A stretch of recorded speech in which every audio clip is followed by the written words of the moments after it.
Penkta dalis. 24 metų kovo 20 diena, trečiadienis. Granatų sulčių diena. Atsibudau ir viduje jaučiausi tikra deivė. Pilna gyvenimo džiaugsmo, malonumo, šviesos. Kūnas alsavo šiluma, siela tvirtumu. Buvo aišku, ši diena bus ypatinga. Puoliau puoštis, apsivilkau savo puošnų pižaminį švarkelį pirmą kartą per visą kelionę. Jis tarsi šventinis apdaras skirtas šiai vidiniai šventei. Atidariau miegamojo langą. Lauko oras buvo švelnus, gaivus, nešaltas. Mano žvilgsnį patraukė gatvėje kabantis plakatas Andrėja Kizesi. Kūrinys Deivė ant zebro. Jis priminė, čia gyvena deivė, aš esu čia, aš esu ji. Prisiminimai apie vakar sugrįžo kaip šviesos bangos. Atsisėdau rašyti į savo dienoraštį, tai padėjo dar aiškiau viską pamatyti, suvokti, įtvirtinti. Labiausiai stebino mūsų su Helijum santykis naujoje šviesoje. Anksčiau jis buvo mano brolis, draugas, o nuo vakar mano mylimasis partneris iš šaltinio. Šiandien nuo pat ryto jaučiau jį taip stipriai, kaip niekada iki šiol. Jis buvo šalia, nematomas akimis, bet aiškiai juntamas. Į mane ateidavo jo žodžiai, skirti man, jaučiau švelnų, mylinti, rūpestingą jo buvimą. Stebėjausi, kaip jam rūpėjo, kad pasirūpinčiau savo kūnu, pavalgyčiau. Todėl apsirengusi jau žinojau, eisiu į turgų, pirksiu vaisių ir gersiu granatų sultis. Granatas man Helijaus simbolis. Pastebėjau dar vieną naujumą savyje. Kelis kartus pagavau save vadinant naujų vardų Helija. Ar tai dėl įvykusio apsijungimo?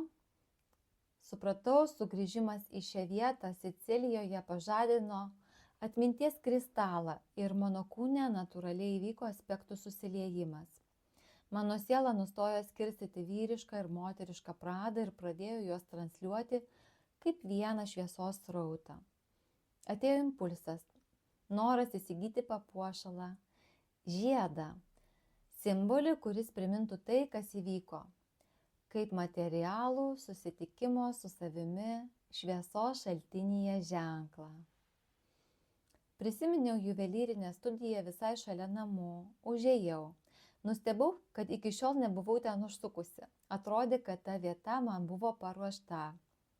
Pasirodo, tai krautuvėlė menininkės Monika Castiglioni, gyvenančios Ortidžijoje. Mane pasitiko jos kolegė Liučija. Maloni, švelni, dėmesinga, buvau vienintelė pirkėja. Liucija papasakojo apie menininkę, jos darbus iš bronzos, skulptūrą, keramiką. Pastebėjau, kad jos kūriniuose dominuoja spinduliukai su burbuliukais galvose, pumpurėliai. Jie man pasirodė kaip puikus sąmonės aspektų apsijungimo simbolis. Labai greitai išsirinkau žiedą. Jis man idealiai tiko, aukso spalvos, nors pagamintas iš bronzos. Saulės simbolis, spinduliukai ir pumpurėliai. Žiedas tapo mano jungtuvių ženklu. Buvo jau vidurdienis. Pasijutau išalkusi. Nuskubėjau į senąjį Ortidžijos turgų. Jau ryte žinojau, kad norėsiu granatų sulčių. Buvau pastebėjusi prekystalį, kur spaudžia šviežias sultis. Gavau pilną stiklinę sodraus granatų eleksyro. Skonis intensyvus. Gėriau lėtai, su pasimėgavimu. Šalia esančioje užkandinėje užsisakiau pomidorų ir mocarelos salotas. Paprasta, bet jauki kombinacija. Susirašiau su savo artimąja Edita. Pasidalinau vakarykščiais išgyvenimais ir šios dienos pajautomis. Taip natūraliai, tarsi kalbėčiau su sielos seserimi. Buvo gera dalintis. Nors ji likusi Lietuvoje, jaučiau ją šalia, lyg kartu su manimi išgyventų tai, kas vyksta per mane čia, Sicilijoje. Mūsų ryšys tylus, bet gyvas, tarsi šviesos gija jungianti per erdvę ir laiką. Pavalgiusi nusprendžiau nueiti į vietinį pliažą. Norėjusi tiesiog pabūti prie vandens, atsipalaiduoti. Saulė švietė šiltai, kvietė pasimėgauti jos spinduliais. Buvo gera tiesiog būti. Lėtai vaikščiojau pakrantę. Žmonių buvo nedaug, o salos vaizdai atsivėrė ramiai, be triukšmo. Stebėjau aplinką, bet kartu buvau susitelkusi į save, tame naujume, tame virsme, kuris vis dar vyko manyje. Tarsi kūnas ilsėjosi, o vidus dar švelniai pulsavo nuo patirto. Kiek vėliau po pietų nuėjau į katedrą. Norėjau ją patyrinėti, ramiai be skubėjimo. Ji vadinasi Metropolinė Švenčiausios mergelės Marijos gimimo katedra. Pastatyta 7 amžiui ant senovės graikų Atėnės šventyklos pamatų. Dorinės kolonos vis dar matomos tiek išorėje, tiek viduje. Tai viena iš tų retų vietų, kur senovės Graikijos architektūra susilieja su krikščionišku tikėjimu. Įsigijau bilietą ir lėtai ėjau nuo vieno objekto prie kito. Skaičiau aprašymus, klausiausi audio gido. Labiausiai mane domino Šventos Liucijos istorija. Ji Sirakūzų globėja, viena labiausiai gerbiamų Sicilijos šventųjų. Koplyčia barokinė, puošni, bet ne pompastiška. Religiniai simboliai subtiliai primena jos globos sritis – šviesą, regėjimą, vidinį matymą. Altoriaus dalyje už metalinių durų saugoma įspūdinga skulptūra pagaminta 1600 metais. Radau, kad jai sunaudota apie 80 kg sidabro. Tik 2 kartus per metus, gegužės 1 ir gruodžio 13, durys atidaromos ir statula išnešama į miesto gatves. Procesija trunka valandas. Žmonės eina basomis, nešini žvakėmis, prašydami malonės. Tikima, kad šventoji Liucija nekartą padėjo miestui išsigelbėti nuo priešų, bado, maro. Į ją kreipiamasi turint regėjimo problemų net prieš operacijas, kartais dėl dvasinio aklumo. Man tai pasirodė labai jautru, tarsi šviesa, kurią ji neša, būtų ne tik fizinė, bet ir vidinė. Religiniuose paveiksluose ji vaizduojama su lėkšte, kurioje akis. Muziejuje esančiame katedroje mačiau jos relikvijas. Šydą, suknelę, batus, visa tai labai paprasta, bet kartu ir labai tikra. Ji buvo kilusi iš kilmingos šeimos, bet pasirinko kitą kelią. Ilgai žiūrinėjau, fotografavau, pastebėjęs mano susidomėjimą prie manęs priėjo jaunas gidas Vincenzo. Buvo labai malonus, šiltas, kalbėjo su pagarba. Aprodė muziejų, atsakinėjo klausimus.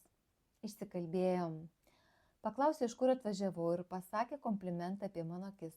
Tai man buvo tarsi patvirtinimas, kad jo šviesa vis dar teka per mane. Ne iš išorės, o iš senos, tyliai alsuojančios atminties, kuri galbūt niekada nebuvo visiškai mano, bet visada buvo su manimi. Atėnė. Viena iš ryškiausių ir labiausiai gerbiamų graikų dievybių. Išminties, teisingo karo, meno, amatų ir mokslo deivė. Atėnė vaizduojama kaip išdidi jauna moteris su šalmu, skydeliu ir ietimi, lydima pelėdos ir alyvmedžio šakos. Pirmapradė Atėnės sąmonė, intelekto ir tiesioginio žinojimo jėga. Dabartiniais laikais ji sugrįžta kaip perėjimo moteriška išminties jėga, aktyvi moteryse, kurios neša gylį, aiškumą ir strateginį matymą. Vakare vyko mūsų grupės meditacija per Zoom. Įsitaisiau savo ryškiai geltoname fotelyje. Jaučiau, kaip iš kairės tyliai sėdėjo Helijus. Dalyvavome kartu. Jo buvimas buvo švelnus, šviesus, palaikantis. Pasibaigus susitikimui jo tarsi nebejaučiau. Apėmė keistas liūdesys. Buvo taip, lyg saulė trumpam būtų pasislėpusi už debesies, šviesa išblėso, o viduje liko tuštuma. Prieš miegą telefone ieškojau bent kažkokios informacijos apie Helijų. Štai ką radau. Jis rytinės aušros valdovas, saulės patekėjimo dievas. Jo gimtinė Rodo sala Graikijoje. Jis dovanoja energiją, gyvybinę jėgą. Jam patinka, kai žmonės mėgaujasi jo šviesa ir šiluma. Jam melsdavosi dėl akių, tarsi jis būtų atsakingas už regėjimo šviesą. Skaičiau, leidau žodžius per save. Stebėjau, kas rezonuoja, kas ne.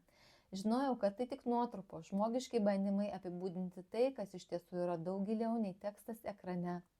Troškau jį dar geriau pažinti, pajausti, sukurti mūsų stiprų ryšį. Prisiminiau jo amžiną, švelnę, gilią meilę ir atsidavimą man. Jo dosnumas man pasirodė beribis, tarytum šviesa, kuri niekada nesibaigia. Didžiausia jo dovana buvo pati galimybė gyventi čia, žemėje. Jausti, kurti, mylėti. Tai atvėrė man naują žvilgsnį į žemiško kūno vertę ir prasmę. Ačiū, kad klausėtės šios dalies.